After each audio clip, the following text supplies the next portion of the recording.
বেলঘরিয়ার BJP প্রার্থী শিলভদ্র দত্তের প্রচারে প্রকাশ্যে বিজেপি কর্মীদের গোষ্ঠীকন্দল। কর্মীরা একে অপরের সঙ্গে জড়িয়ে পড়ল ধাক্কাধাক্কি ও হাতাহাতিতে। কামারহাটি বিধানসভার অন্তর্গত বেলঘরিয়া বাদামতলা এলাকা থেকে দমদম লোকসভা কেন্দ্রের বিজেপি প্রার্থী শিলভদ্র দত্তের প্রচার শুরু হয়। প্রচার চলাকালীন প্রার্থীর সামনে কারা থাকবে তাই নিয়ে বিজেপি কর্মীদের মধ্যে প্রকাশ্যে দেখা দিল গোষ্ঠীকন্দল। প্রচার চলাকালীন কর্মীরা একে অপরকে ধাক্কা ও হাতাহাতিতে জড়িয়ে পড়ল। এই ঘটনায় বিজেপি প্রার্থী কোনো মুখ খুলতে চাননি। পাশাপাশি বিজেপি কর্মীদের মধ্যে গোষ্ঠীকন্দলের ঘটনায় বিজেপিকে কটাক্ষ করেছে তৃণমূল কংগ্রেস। আজকে শিলভদ্র দত্তের প্রচার ছিল সকালবেলা এবং সেখানে দেখা যাচ্ছে যে প্রচারের মধ্যেই বিজেপি কর্মী একে অপরের সঙ্গে হাতাহাতি দেখা যাচ্ছে করছে, কি বলবেন?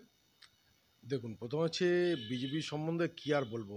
বিজেপি এখন বিভিন্নভাবে বিভক্ত। তার মধ্যে বড় হয়েছে একটা শুভেন্দু বিজেপি, আর একটা হচ্ছে অমিত শাহ নরেন্দ্র মোদী বিজেপি।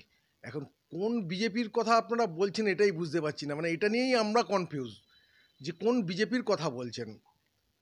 আরে এদের সম্বন্ধে কি, এদের রেগুলার রাস্তাঘাটে মারামারি, প্রার্থী আসলে পারে এই গ্রুপ এখানে দাঁড়ায় না, ওই গ্রুপ ওখানে দাঁড়ায় না, তার কে আগে যাবে কে পিছনে, রোজ মারামারি। এটা নিত্যদিনের ঘটনা, এ নিয়ে কিচ্ছু না। লড়াইটা এখন Suvendu BJP versus Amit Shah Narendra Modi BJP.